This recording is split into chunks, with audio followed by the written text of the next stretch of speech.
오빠는 통각쟁이야 뭐 오빠는 심술쟁이야 뭐 말라깽이 못던 보이 굿모닝. 요거 하나 주시면 안 돼요? 요거. 아이고. 어여쁜 장미와 노래를 부르고 싶어요. 아유 더운데 사람이 예뻐요? 더운데 꽃 사람이 더 이쁘죠. 그러죠? 그렇죠. 근데 감사드립니다. 예, 예. 선생님 너무 더운데 애쓰세요. 예, 감사합니다. 감사합니다. 예. 바람이 부는 데로 걸어 바바바바바바바바 말라깽이 모던 보이 굿모닝. 아우 여기 오니까 시원하네. 헬로 헬로. 여기는 우리들의 청춘 빌딩. 뿜빠뿜빠뿜빠뿜빠뿜빠뿜빠. 그 옛날에는 시인들이 가사를 썼잖아요. 그러니까 그 가사들이 그 풍각쟁이 은진의 고향이라는 노래가 있는데 그 가사를 보면 그게 달빛만 나를 부른다, 뭐 별빛만 나를 부른다, 뭐 또 뭐 그렇게 그런 가사들에 끌렸던 것 같아요. 그러니까 정말 그 옛날에 그 정서를 그대로 되돌려주는 그런 가사들 때문에.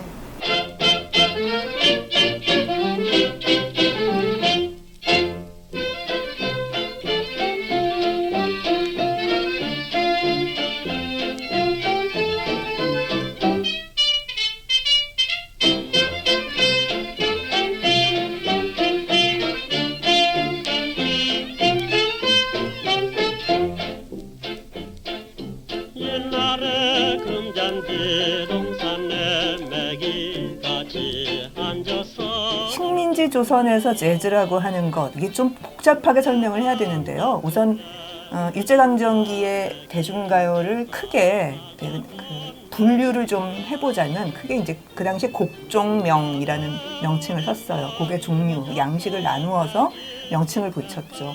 보통 네 가지를 가장 많이 씁니다. 유행가 혹은 유행소곡이라고 붙여져 있는 것, 그 다음에 신민요, 재즈송, 그리고 만요입니다. 아주 쉽게, 아주 번박하게 얘기하면 그런 거예요. 유행가, 유행소곡, 트로트는 일본식 대중가요, 일본 엔카에서 원류했던 대중가요의 음악적 특성을 그대로 쓰고 있어요. 신민요는 조선풍 대중가요, 조선 민요풍의 대중가요. 그렇다면 재즈송은 지금 우리 생각엔 재즈송이 미국의 스윙 재즈나 진짜 뭐 어떻게 넓게 보자면은 모던한 현대적인 재즈까지 포함하는 거라고 언뜻 잘못 생각하실 수도 있는데, 현대적인 재즈는 미국에서도 나오지 않던 시절이니까. 근데 그 재즈는 물론이거니와 그거를 포함해서 서양식 양풍 대중가요를 다 포괄하는 말이었습니다. 재즈 혹은 자스 뭐 이런 말들로 당시에는 불렀어요.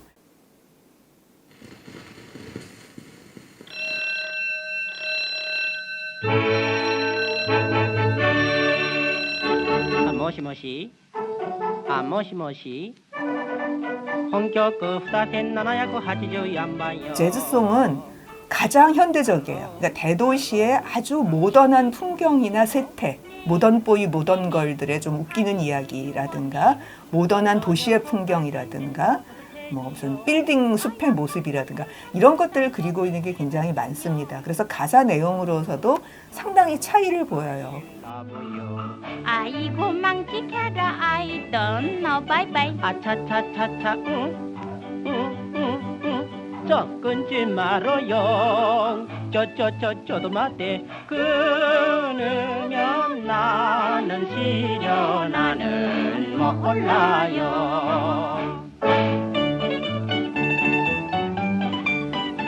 30년대 후반 정도의 재즈송이 만들어지고 불리기 시작을 해서 태평양 전쟁 이전까지, 하지만 태평양 전쟁이 터지면 영국, 미국의 음악은 귀축 미영의 적국의 음악이 되어버렸기 때문에 이제 금지를 당하는 거죠. 더 이상 못 만듭니다. 부르지도 못하고. 그래서 그 전까지이기 때문에 사실 시기적으로 보자면 굉장히 짧고 작품의 양도 적고 이런 양상을 보입니다.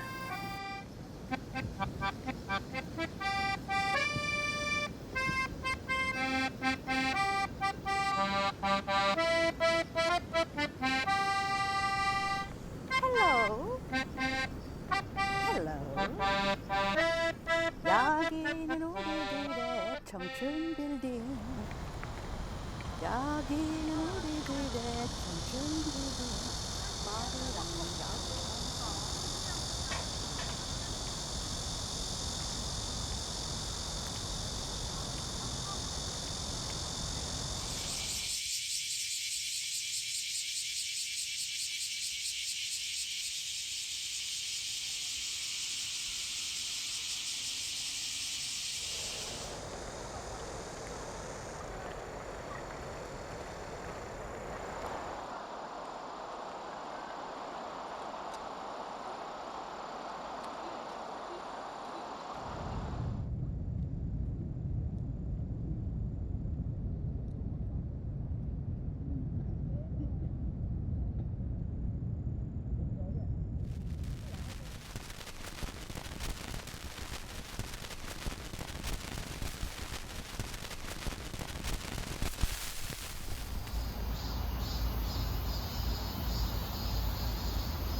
제가 김혜송이라는 인물에 대해서 처음으로 주목하고 이 사람에 대해서 뭔가 알아야 되는 거구나, 중요한 사람이구나라고 생각했던 거는 작곡가 손석구 선생님을 만나면서였어요.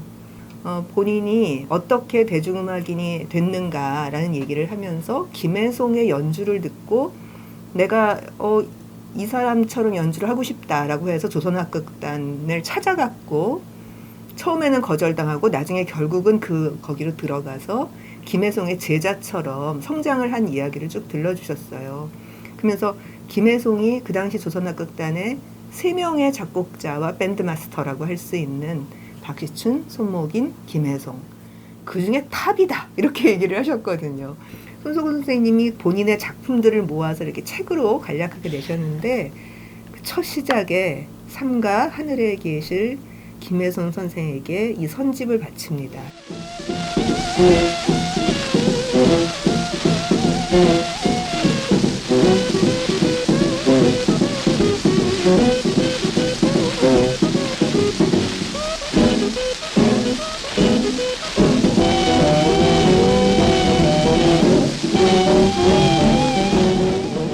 멸치자에서 아까 그 공연할 때도 이를테면 그 슈베르트의 묘한성이 있지 않습니까? 그러면 그 테마를 가지고 재즈 스윙으로 아range를 했어요. 그래서 연주를 무대 밴드에서 연주를 하면서 그때는 나도 기타리스트로 이렇게 올라갔을 때 그러니까 거기에 앉아서 나도 기타로 이제 이렇게 그 CMC의 그 하얀 유니폼을 입고 이제 앉아서 했죠. 그러면 선생님이 이렇게 탁도 하면서 라비바바바바바바 이제 테마 이렇게 나온다면은 이제 그 짜자디다자자자자자자 이걸 전부 다 재즈로 그 스윙으로 해가지고 스케이트로 노래를 합니다. 가사가 없이 르라라라리 이런 식으로. 그리고 또 딱 끝나면 또 이제 탁 하고. 그러니까 아주 그 스마트하고 뭐하고 취미 없는 사람은 그 관심이 없는 사람 아무것도 아니지만 나는 거기에 그 뭐 안 할 수가 없어요. 내가 빠지지 않을 수가 없어요.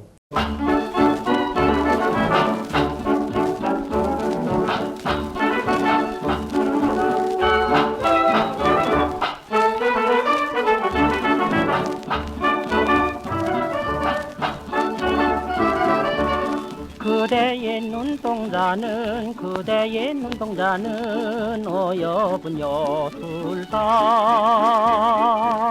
불러는 놓고서도 넌 듯이 돌아서가 버린 맹랑할 선 새침속이에요. 그날을 잊지 말아줘요.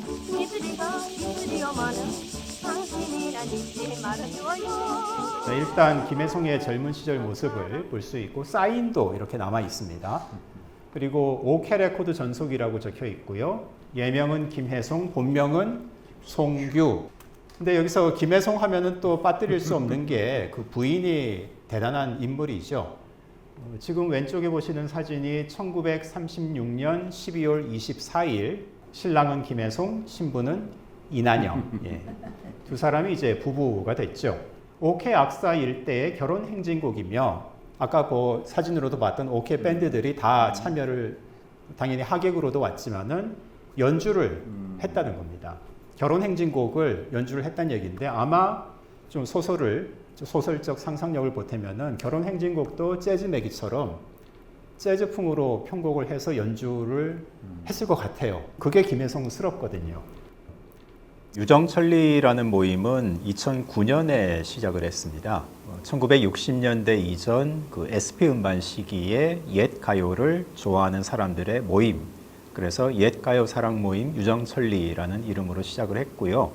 그동안 뭐 감상회라든가 뭐 가요 답사라든가 아니면 복각 CD 제작 이런저런 관련 자료들을 이제 제작을 해서 배포하기도 하고 다양한 일들을 해왔습니다.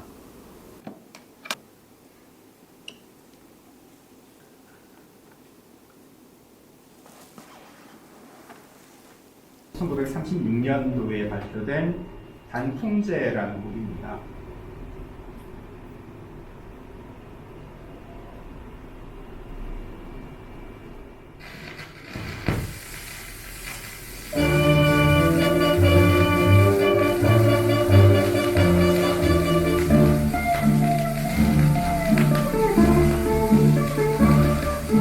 이만이란 길 기마에서 차례 해그 단풍소차 산골기로 부려 군나는 얼큰이고 황골기로 부려. 단풍제라는 곡은 김혜송의 조선 재즈 작품 중에서도 비교적 이른 시기에 발표가 됐어요. 1936년 곡인데 그럼에도 불구하고 다소는 약간 덜 익은 듯 하면서도 어떤 방향, 김혜송의 음악이 앞으로 나아가게 되는 그런 방향, 조선 재즈가 나아가게 되는 그 방향이 굉장히 뚜렷하게 잘 드러난 작품이거든요.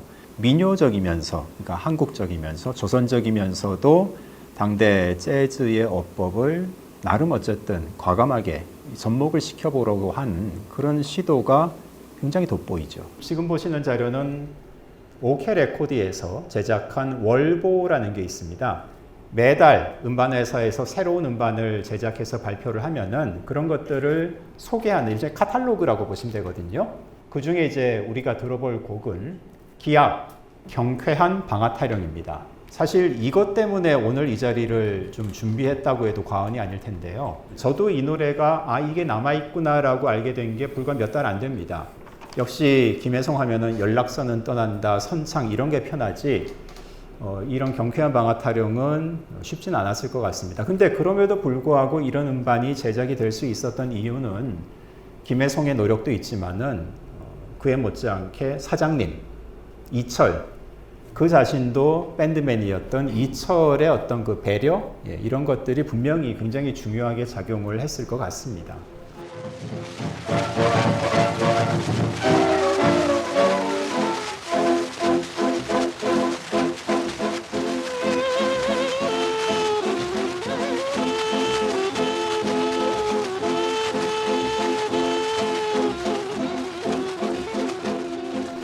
자, 이렇게 이 경쾌한 방앗타령이 나온 해가 1940년인데요.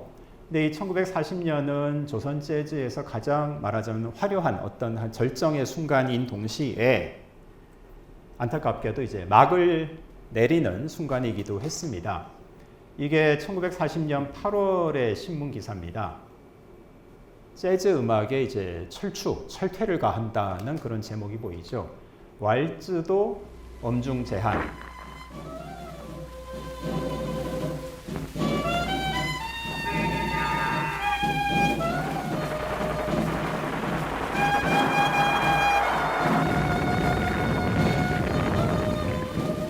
그때 마침 그 일본이 개전을 했거든요. 진주만을 폭격을 했어요. 그래서 그때 전 단원을 그 명추자에다가 저 상층자 저 코너에다가 모아놓고 이철 씨가 눈물을 흘리면서 그때 얘기를 한 일이 있어요. 시국이 이렇다. 그러니까 우리들이 앞으로 어떻게 될지를 모르겠다. 우리가 이 단체를 유지할 수가 있을 것인지 뭐 이렇게 눈물을 흘리면서 그러니까 우리가 그 많은 각오를 가지고 뭘 해야겠다는 얘기를 쭉 하셨어. 그러니까 그러고 나서는 나는 앞이 캄캄했어요.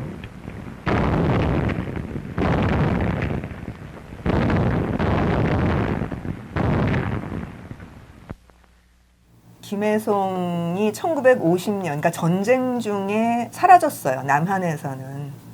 그런데 월북은 아니었던 것 같아요. 지금 여러 가지 정황에 대한 이야기를 들어보면 납북되다가 중간에 폭격을 맞고 사망했다라고 하는 얘기가 대충 맞는 것 같아 보입니다. 여러 사람의 증언들로 나와 있기 때문에. 그런데요, 지금 우리가 생각하는 것보다 납북과 월북이 그렇게 명확하지 않습니다. 김혜송 작곡의 노래의 상당수가 작사가가 박영호 아니면 조명암이었기 때문에 박영호와 조명암은 두 사람은 확실한 월북자거든요. 그러니까 그런 사람들까지 풀린 게 90년대 초반, 그러니까 92년에 풀리게 되는데 그때쯤 돼서야 김혜송 노래가 이제 드디어 복각이 되어서 일제강점기 노래들이 CD로 우리가 들을 수 있게 되는 거죠. 그러니까 정말 긴 세월이 걸린 그런 셈입니다. 이거 빨리 했어요? 아니 우리가 했던 게 맞는 거고 선생님하고 할 때 좀 느려진 거예요.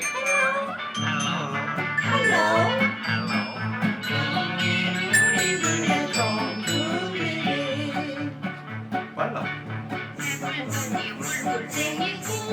우리 연습할 때가 맞아요. 왜 몰랐어? 네. 예. 그게 훨씬 나은 것 같아요. 네. 그게 훨씬 나은 것 같아요.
그 시대는 그런 게 없고 그런 레코드에서 픽업을 합니다. 체보를 해요. 이를테면 금파로 시타를 룸바로 해놓은 게 있어요. 약단 연주용으로 그 외국에서. 그러면 그 룸바 금파로 시타 같은 악보를 구할 수가 없잖아요. 레코드에서 픽업을 해요. 따요. 그래서 내가 그때도 중학교 때 이렇게 댁을 가보면은 이 픽업 좀 들어줘. 그 레코드를 틀면서 이렇게 내가 이제 놓아지면은 쑥 듣고 있다가 메시지를 체보하고 또 그다음 해서 이렇게 체보하고 그리고 12인치 판 그 룸바 컴파로 시스템은 그걸 전부 다 스코어를 땁니다. 그래가지고 어레인지를 해요.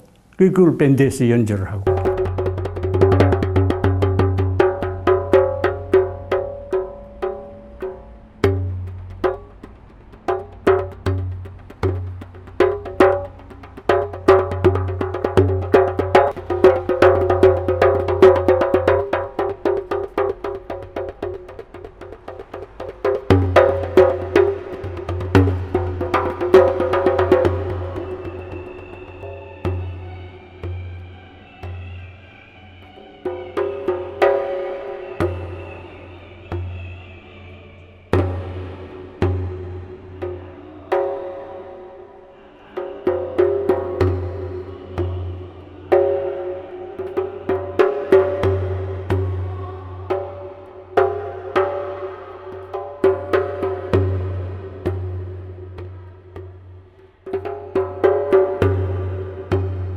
그 시대의 그 느낌으로 그 사람들이 그 시대에 어떤 슬픔을 가졌는가를 생각해서 다시 추체험을 하면 완전히 다른 결과물이 나올 수도 있거든요. 그러니까 그거를 뚫고 들어가는 것, 그 시대를 그냥 기록으로만 보거나 지금의 내 감수성으로만 보는, 물론 그것도 하나의 작업이기는 해요.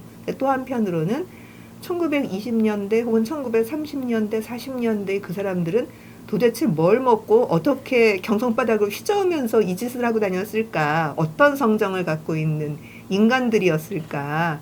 라고 하는 거를 3차원적으로 머릿속으로 생각하고 그거를 지금의 감성으로 풀어내는 조금 힘들지만 어려운 시뮬레이션을 거쳐 나오는 그런 일을 해야 되지 않을까. 그런 일을 하는 사람은 좀 나와야 되지 않을까 하는 생각이 듭니다.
Thank you.